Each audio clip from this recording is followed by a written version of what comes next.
শোনো, একটি ছোট আলো যদি অন্ধকার ভেঙে দিতে পারে, একটি ছোট কথা যদি মানুষের মন গলিয়ে দিতে পারে, তাহলে তুমি ভাবতে পারো না তোমার হৃদয়ে কত আলো লুকিয়ে আছে। আজ তোমাকে 3টি ছোট শব্দ শিখাবো, যা বললেই তোমার ভেতরের আলো জ্বলে উঠবে। আলোটা জ্বালাও। ধন্যবাদ, দোয়া, ক্ষমা। ছোট দ্বীপের গল্প।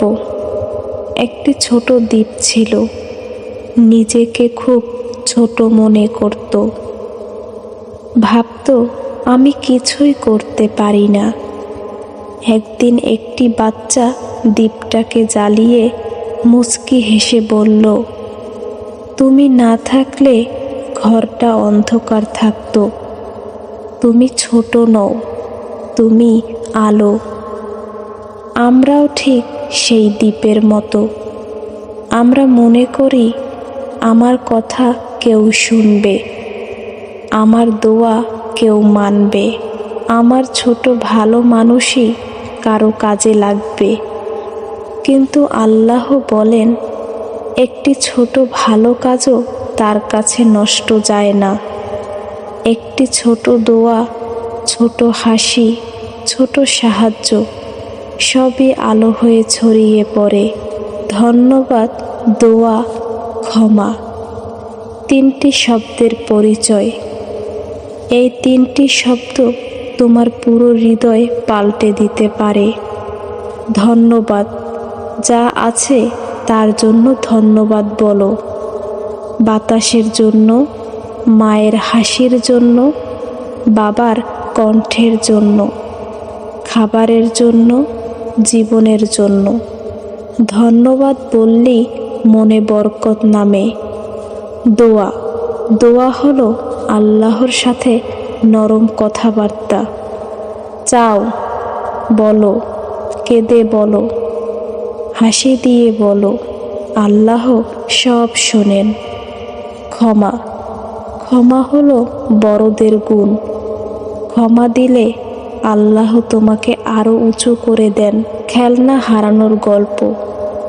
এক ছোট বাবু তার প্রিয় খেলনা হারিয়ে খুব কেঁদেছিল। মা তাকে জড়িয়ে বলল, যে খেলনাটা তুমি পেয়েছিলে তার জন্য আল্লাহকে ধন্যবাদ দাও। আবার পেয়ে যাওয়ার জন্য দোয়া করো। যদি কেউ ভুলে নিয়ে থাকে, ক্ষমা করে দাও। বাবু শোনার পর হাসি মুখে বলল, ধন্যবাদ আল্লাহ। আর 3 দিনের মাথায় সে খেলনা ফিরে পেল। এটাই জীবনের গল্প। ধন্যবাদ দিলে আল্লাহ বাড়িয়ে দেন, দোয়া করলে খুলে দেন, ক্ষমা করলে শান্তি দেন। কাদার গল্প। আত্মার পানি। তুমি জানো, কাদা লজ্জার নয়। আল্লাহ বলেন, যে মানুষ তার কাছে চোখের পানি ফেলে, তাকে তিনি কখনো ফেলে দেন না। তোমার বুকে যে ব্যথা জমে আছে, কেঁদে ফেলো। এটাই তোমার আত্মার পানি। যেই পানি ঝরে মন পরিষ্কার হয়ে যায়, তারপর বলবে ধন্যবাদ, দোয়া, ক্ষমা। দেখবে সারা শরীর হালকা হয়ে গেছে। বীজের গল্প। একটি বীজ মাটির নিচে চাপা পড়ে, অন্ধকার, ঠান্ডা, একা। কিন্তু ঠিক সেই অন্ধকারের মধ্যেই সেই শান্তি জমায়, সে শক্তি জমায়। তারপর মাথা তুলে আলো দেখে, গাছ হয়, ফুল হয়, ফল হয়। তোমার পরীক্ষাগুলো ঠিক সেই বীজের মতন। যখন কিছু হচ্ছিল না, আল্লাহ তোমাকে প্রস্তুত করছিলেন। যা হারিয়েছ সব ফিরে পাবে ইনশাআল্লাহ, ভালো আকারে, সুন্দর রূপে। ভাঙ্গা জিনিসের শিক্ষা। ভাঙ্গা জিনিস ফেলে দেওয়া যায়, আবার জোড়াও যায়। তোমার ভাঙ্গা সম্পর্ক, ভাঙা আশা, ভাঙা স্বপ্ন খারাপ নয়। এগুলো তোমাকে নতুনভাবে গড়ার সুযোগ। তুমি শুধু বলো, হে আল্লাহ, আমাকে ঠিক করে দেন। তিনি ঠিকই করবেন। ছোট ভালো কাজ, এক চুমুক পানি কাউকে দেওয়া, একটি হাসি, একটি দোয়া, একটি ক্ষমা, এসব কাজ আল্লাহ সবচেয়ে ভালোবাসেন। তুমি বড় মানুষ না হলেও তোমার ছোট কাজগুলো বড় দরজা খুলে দেবে। ক্ষমার শক্তি, এক ছেলে আর একটি মেয়ে ঝগড়া করলো।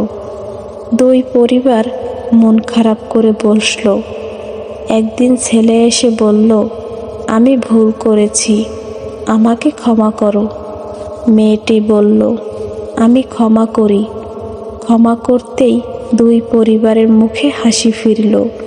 ক্ষমা মানুষকে ছোট করে না, বরং বড় করে। ক্ষমা, ক্ষমা, ক্ষমা। ছোটদের দোয়া, হে আল্লাহ, আমাকে ভালো বানান, আমার মা বাবাকে সুস্থ রাখুন, আমার রিজিকে বরকত দিন, আর আমাকে ভুল করলে ক্ষমা করে দিন। এটা বাচ্চারা খুব সহজে বলবে, আর বড়রাও। তুমি এখন তোমার ভেতরে সেই ছোট আলোটা অনুভব করছো না, দেখছো না, কিন্তু অনুভব করছো। এটা আলোর নাম। ধন্যবাদ, দোয়া, ক্ষমা। আজ ভিডিও বন্ধ করার আগে 3 বার বলো, আমি কৃতজ্ঞ, আমি দোয়া করি, আমি ক্ষমা করি। তোমার মন হাসি, তোমার হৃদয় শান্তি, তোমার ভবিষ্যৎ আলোয় ভরে যাক ইনশাআল্লাহ। আসলে আমরা মানুষেরা খুব অদ্ভুত। নিজেদের ভুল আমরা খুব সহজেই ভুলে যাই, কিন্তু অন্যর ভুলগুলো বুকের ভেতর তীরের মতো গেঁথে রাখি। যে মানুষটা তোমাকে একদিন সত্যি মন থেকে ভালোবেসেছিল, সেই মানুষটার দোষগুলোই তুমি সবচেয়ে বেশি মনে রাখো। যে মানুষটা তোমার জন্য রাত জেগেছিল, কেঁদেছিল, দোয়া করেছিল, আজ সেই মানুষটাকে তুমি ছোট ছোট ভুলে বিচার করো। এটাই আমাদের মন। ভালো দেখার চোখ ছোট, আর দোষ দেখার চোখ বড়। কিন্তু একটা কথা মনে রেখো, মানুষ দোষ করবেই। তুমি করো, আমিও করি, সবাই করে। ভুলের মধ্যেই আমরা মানুষ, ক্ষমা করার মধ্যেই আমরা সুন্দর।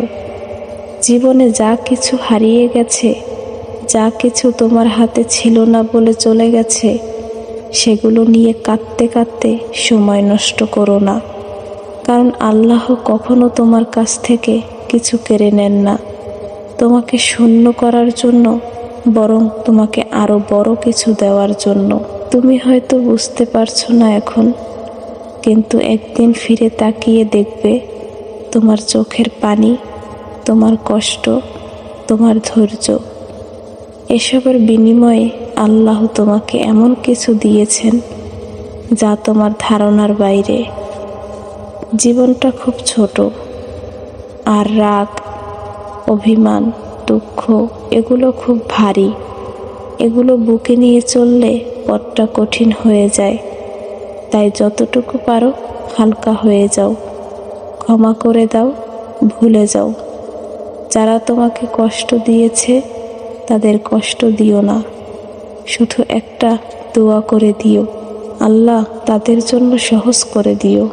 কারণ কারো খারাপ চাইলে তার আগে তোমার নিজের হৃদয়টাই নোংরা হয়ে যায়, আর পরিষ্কার হৃদয়ে আল্লাহর রহমত সবচেয়ে বেশি নেমে আসে। শেষে একটা কথা, যে পথটা আজ তোমার কাছে কঠিন মনে হচ্ছে, যে পরীক্ষাটা তোমার জীবনের সবচেয়ে কষ্টের, সেই পথটাই হয়তো তোমাকে সেরা জায়গায় পৌঁছে দেবে। তাই হাল ছেড়ো না, নিজেকে হারিয়ে ফেলো না, আর আল্লাহর রহমত থেকে কখনো হতাশ হইও না। তুমি শুধু চেষ্টা করে যাও, আর বাকিটা আল্লাহর উপর ছেড়ে দাও। তিনি কখনো ভুল করেন না। শেষ কথাটা শুধু এই, যারা তোমার কথা শুনছে তাদের শেষ কথাটা শুধু এই, যারা তোমার কথা শুনছে তাদের সবাইকে আজ একটা দোয়া করে দিও। আল্লাহ, যাদের হৃদয়ে কষ্ট আছে, দুঃখ আছে, অভিমান আছে সব সরিয়ে দাও। যারা রিজিকের চিন্তায় আছেন রিজিক সহজ করে দাও। যাদের ঘরে অশান্তি আছে শান্তি নাজিল করে দাও। আর আমাদের সবাইকে হেদায়েত দাও। এটাই জীবনের সৌন্দর্য। নিজের জন্য নয়, চারপাশে মানুষের জন্য দোয়া করো।